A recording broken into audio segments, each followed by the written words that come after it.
I am your host, Trent Justin Vactor, and I'm here with the co-host with the most, Shoff. How you doing, Shoff?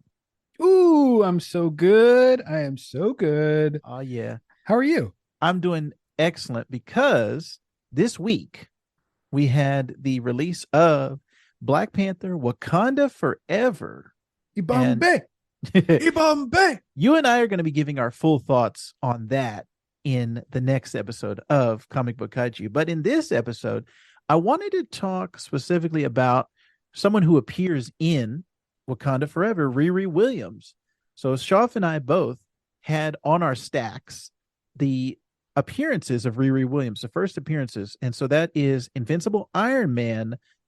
Now this, we need to get into a whole tangent about this, Shoff. Invincible Iron Man Volume 3, number 7 from May of 2016 is her first cameo. Her first full appearance, Invincible Iron Man Volume 3, number 9 from July of 2016. And then it goes into Invincible Iron Man Volume 4. And then Invincible Iron Man, they went back to the renumbering, or they went back to the original numbering, 593 through 600, just so they can say that they had an Invincible Iron Man number 600. And they do this all the time in comics, like modern comics now. And it kind of drives me up the wall that they have all these renumberings just because they want to have their cake and eat it too. So they have the number 1 issue when they do the renumberings of the volumes, but then they also have the legacy numbering of 600. So they can have both. It's just confusing, especially when you're trying to, well, I guess both ways, when you're reading it as it's coming out, and if you're doing like us, if you're trying to catch up on it, because I hadn't read these before. I saw them when they were coming out, but I just never got around to reading them.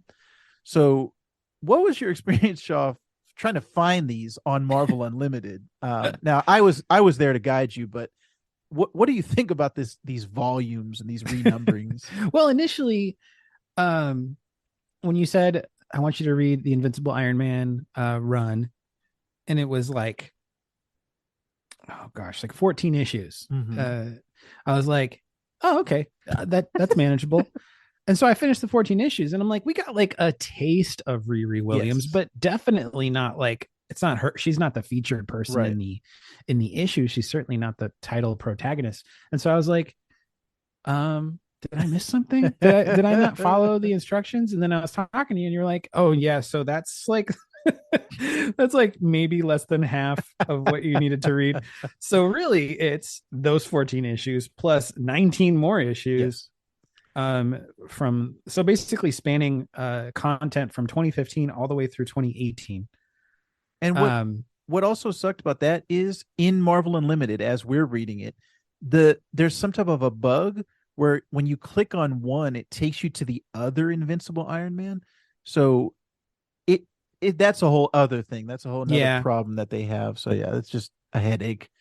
But so yeah, but I mean, once I got your help and figured out that, oh, okay, it restarts the numbering again, yes, and then it changes the numbering again, so that it can get to the legacy numbering, like you were saying. I was like, okay, but I definitely was struggling with this from the get-go. Yes.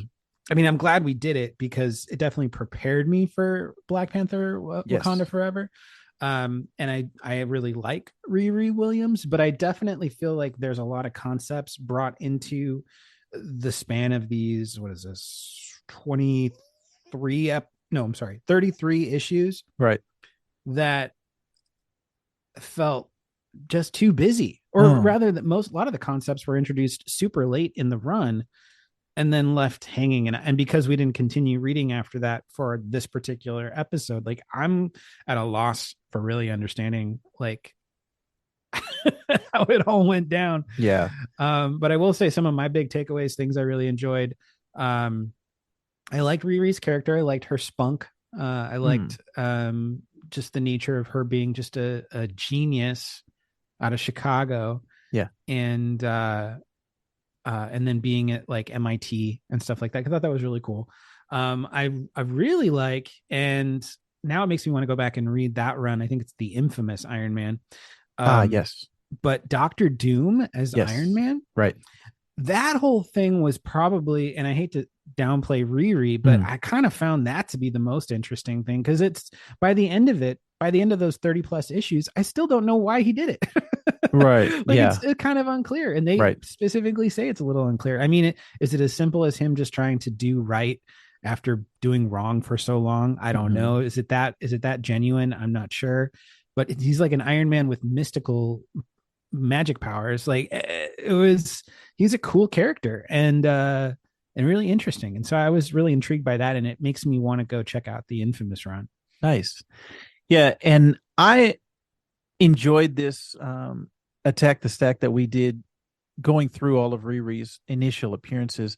But as I was reading it, I was kind of like you. It felt all over the place. It was very like scatterbrained. And Brian Michael Bendis is a writer that I have loved in the past. And you read Ultimate Spider-Man also, right? Yes, a little bit. Okay. I have the second, and maybe like the fourth or fifth volumes in my like personal library. And I've definitely read the first volume, but I don't think I've read more beyond that. So I have a bunch that are just sitting in the stack. You know what I mean? Okay, gotcha. Yeah. Well, when you get around to it, I think that is one of my favorite runs of all time. And I think that's what Bendis is going to be known for, not only for creating Riri and Miles Morales, but his Ultimate Spider-Man run specifically, I think is going to be, it's going to go down in history of as the best, one of the best comic runs of all time, as well as his Daredevil run. So those two specifically. But as far as I like his creation of Riri, but his writing of Riri, I was a little bit, I just didn't know where she was coming from. And I think Miles was kind of like that in the beginning as well. And it was only after about 10 years of other writers coming on, and then when we got into the Spider-Verse movie, where I felt like I knew the character of Miles Morales. I think Riri's going to have that as well, where we just saw her in live action for the first time this week. She's getting her own show on Disney Plus.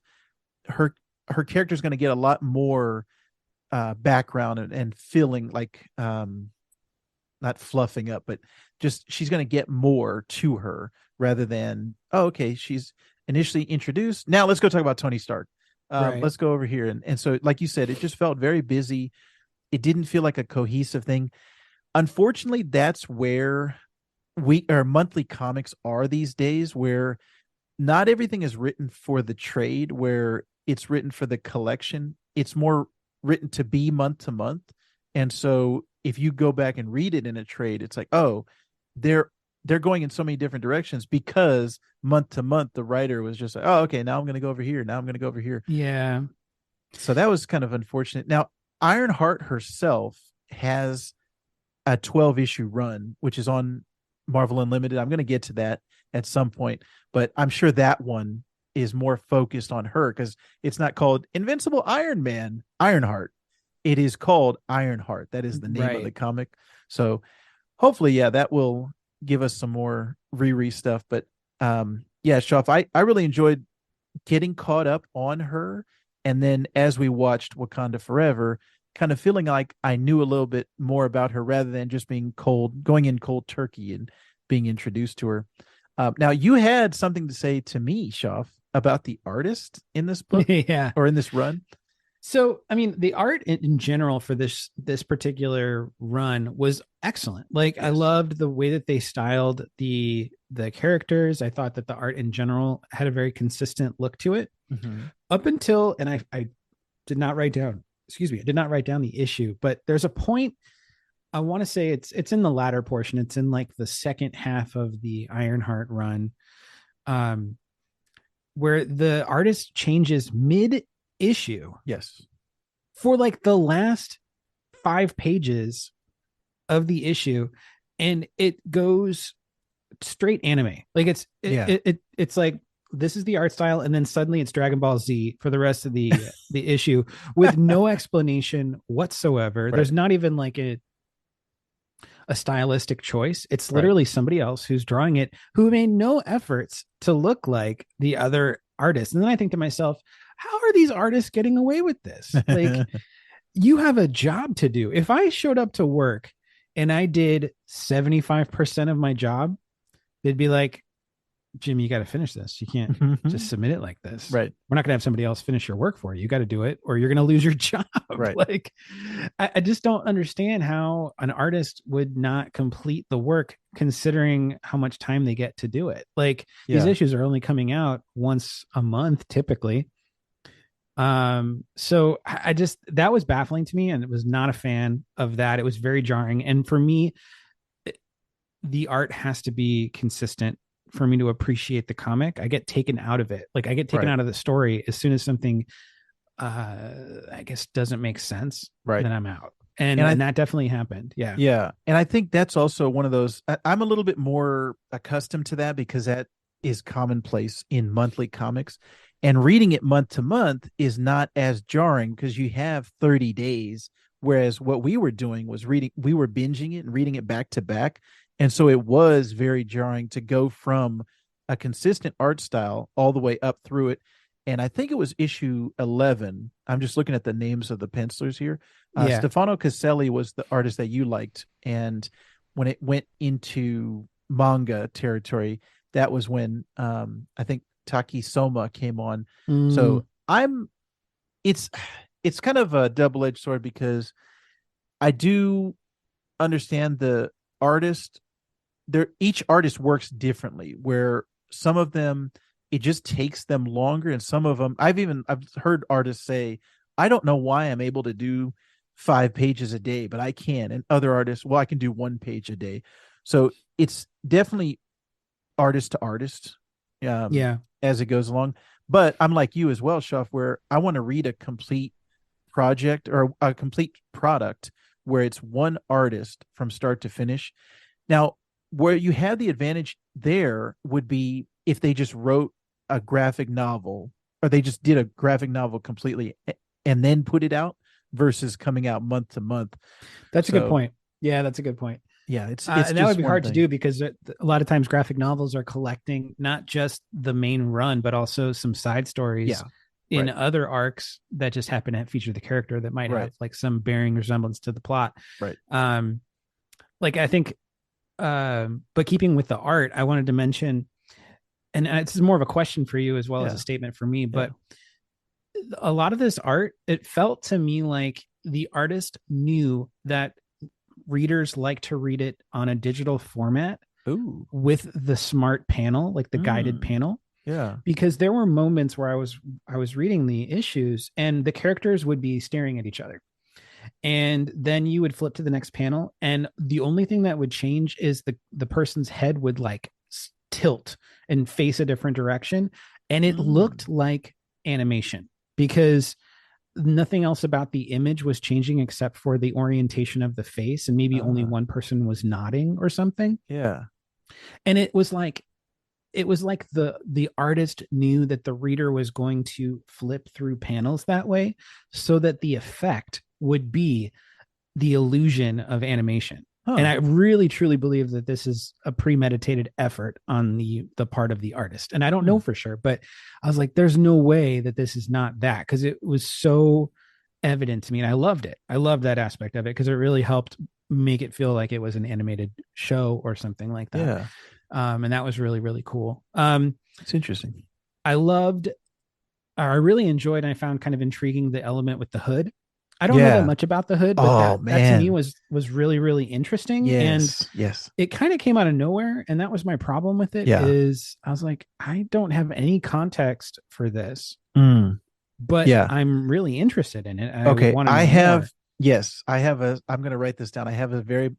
I'm very excited right now because that character was created by Brian K. Vaughan, who is my favorite comic writer of all time. He is the current writer of Saga, and he is a phenomenal character that has not been used very well. Now, he actually is getting a live action. He's going to be in the Riri Williams show, the Ironheart show. I saw that. Yeah. I saw that played by Anthony Ramos. Yes. From Hamilton.